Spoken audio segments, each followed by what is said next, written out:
사진에서 보이시는 것처럼 요리사가 정치적으로 푸틴의 등에 칼을 꼽았다. 이런 표현이 의미심장합니다. 요리사의 반란, 스트롱맨 휘청.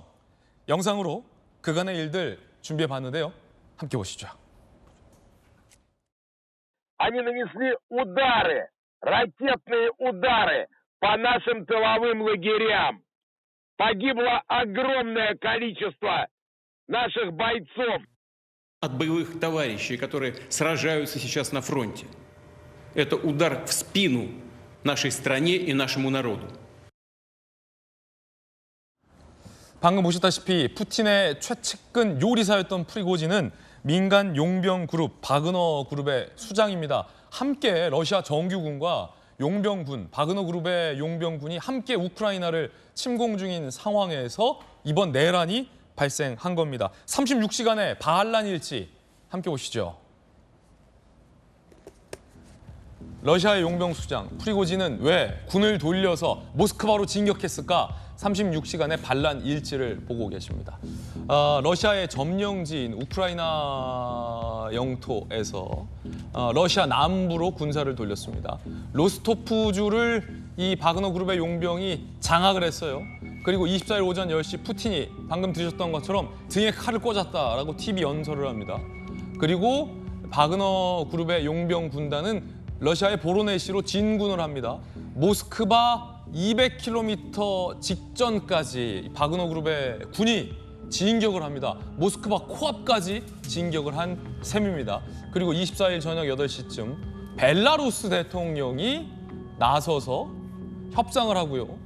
프리고진과 협상을 발표하고 바그너 그룹의 이 반란군은 모스크바 코앞에서 군사를 돌리게 되는 겁니다.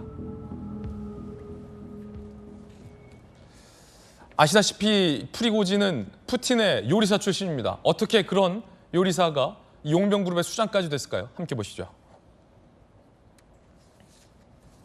고급 레스토랑 사업을 했다, 핫도그 장사했다라는 얘기도 나오고 91년, 95년 상트페테르부르크 대외관계위원회 위원장 부시장을 역임했을 때 인연이 시작됩니다. 러시아 정부 및 군과 케이터링 사업을 계약하면서 푸틴에게 발탁이 된 프리고진. 요리 사업하던 사람이었어요. 그러다 2014년 이때가 아마 러시아가 크림반도를 합병했을 때일 겁니다. 그때 이를 계기로 바그너 그룹을 창설합니다. 푸틴의 최측근이 사실상의 바그너 그룹의 용병 그룹 사장이 되는 거죠. 수장이 되는 거죠. 중동, 아프리카, 우크라이나 등 각종 분쟁에 개입하면서 굉장히 잔혹한 일을 많이 벌였던, 그래서 미국이 이 바그너 그룹을 제재하려고 했었던 그런 이력이 있습니다. 자, 통일연구원에서 연구위원으로 계셨던 김수경 교수님, 굉장히 급박스러운 상황이고 푸틴 입장에서는 정말로 모스크바 코앞까지 이 반란군이 왔었던 거잖아요. 근데 이 모스크바는 2차 세계대전 당시 히틀러도 뚫지 못했던 곳인데 어떻게 이렇게 된 겁니까? 그렇죠. 사실 나폴레옹도 히틀러도 뚫지 못한 곳이 모스크바거든요. 그런데 이렇게 바그너 그룹이 하루 만에 800km를 진격했고 모스크바의 200km 앞까지 왔었거든요. 그러니까 정말로 모스크바가 함락되기 직전까지 왔는데 그때 이제 벨라루스 대통령이 개입을 해서 여러 가지 협상을 해가지고 철수하기로 하게 된 겁니다. 자, 그 여러 가지 좀 이례적인 장면들이고 좀 찝찝한 장면도 많이 나오는데 일단 러시아의 그 용맹을 떨치던 정규군은 일개 용병회사가 모스크바 심장까지 겨누는 동안 뭐 속수무책이었습니까? 그러니까 특별히 저항 없이 무혈 입성을 했다고 해요. 뭐 같이 싸웠기도 했고, 그러니까 그 커뮤니케이션이 제대로 안 됐을 수도 있고요. 어떤 이유에서인지 어쨌든 러시아군이 그렇게 이 용병 그룹을 쳐내지 않고 그냥 무혈 입성을 하게 됐는데. 왜냐하면 중간에 분명히 푸틴이 앞서 보셨던 것처럼 TV 연설까지 했잖아요. 등에 칼을 꽂았다 이러면서. 그때부터도 러시아군이 별다른 저항을 못했어요. 모스크바 올 때까지. 그러니까 전쟁에 지치기도 했을 것 같고요. 또 용병 그룹이 워낙 잔인하기로 유명합니다. 그렇다 보니까 별 저항 없이 이렇게 200km 앞까지 진격한 걸로 보이는데요. 사실 이 용병 그룹은 정규군이 아니죠. 그렇다 보니까 러시아가 국가의 이름을 달고 함부로 개입하기 어려운 부분에 진입해가지고 전쟁 범죄를 막 저지르는 거예요. 그런데 러시아 정규군이 아니기 때문에 예. 그런 전쟁 범죄의 책임에서는 면책이 될 수 있는 거거든요. 푸틴 입장에서는 손 안 대고 코 푸는 역할들을 좀 많이 했겠군요. 그런 식으로 많이 활용했어요, 이 바그너 어. 그룹을. 그런데 지금 러시아의 정규군 이제 국방장관 그 쇼이구 장관이 이끄는 정규군과 굉장히 그동안 대립해 왔었어요. 서로 막 공격하고. 그런데 푸틴이 딱히 거기서 누구 편도 들어주지 않았고 예. 특히나 이제 최근에 국방부에서 이 비정규군도 다 국방부랑 계약해라라고 했을 때 이 푸틴이 손을 들어줬거든요. 그렇게 아니 하라고. 그러면 두 번째 질문은 어쨌든 굉장히 바그너 소속의 이 용병 군단들이 모스크바까지 내란 진격을 했는데 함께 지금 우크라이나 전쟁 중이잖아요. 또 요리사였고 왜 푸틴에게 등을 돌린 겁니까? 그래서 지금 굉장히 갈등이 있었는데 푸틴이 딱히 바그너 그룹에게 손을 들어주지도 않고 그동안 탄약 같은 것들도 제대로 보급을 안 해주다 보니까 바그너 그룹의 용병들이 계속 죽어나가는 거예요. 그렇다 보니 이 프리고진이 이제 화가 난 거죠. 그래서 우리를 이런 식으로 활용만 해먹고 우리를 보호해주지 않는다라고 해서 이제 등에 칼을 꽂자라고 해서 모스크바 바로 앞까지 진격을 했던 것이죠. 그러면은 이 프리고진이 이끄는 바그너 그룹의 용병들은 실제로 반란을 일으켰고 모스크바까지 쳐들어갈 생각으로 진격을 했었던군요. 마치 뭐 이 비유가 적절하지 않겠습니다만 뭐 이성계가 위화도에서 군을 돌려서 수도로 향하면서 나라가 이제 함락되지 않았습니까? 당시에도 그것과 마찬가지군요. 그렇죠. 그래서 이제 푸틴이 바로 그 직후에 기자회견을 열어가지고 가혹한 대응이 기다릴 것이다라고 아주 엄한 얘기를 했잖아요. 그런데 벨라루스 대통령이 개입해서 협상이 이루어졌고 아마 그래서 이 용병들을 처벌하지 않겠다. 이런 식의 협상들이 있었던 것 같아요. 그리고 일종의 푸틴이 굉장히 굴욕적인 협상을 한 셈이군요.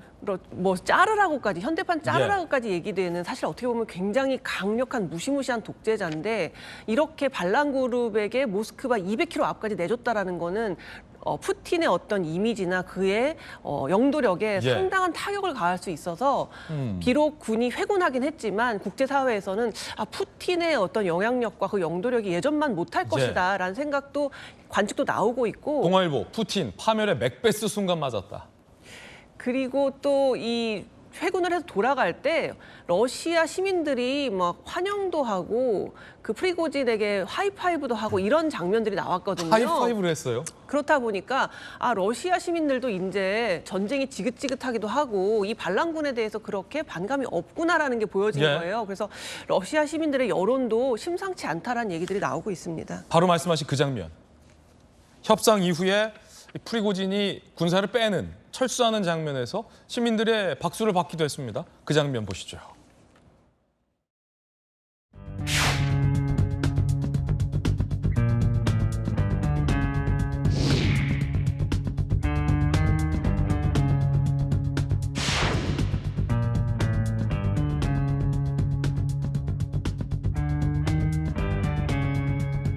Мы разворачиваем свои колонны и уходим в обратном направлении в полевые лагеря согласно плану.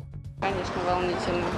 Нужно слушать Надо президента. Президент народ подчиниться, любит. сдаться и все.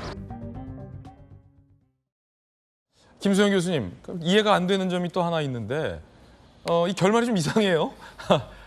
짜르를 향 상대로 그 반기를 들은 용병 그룹 모스크바 앞까지 왔지만 푸틴이 가만두지 않겠다라고 했잖아요.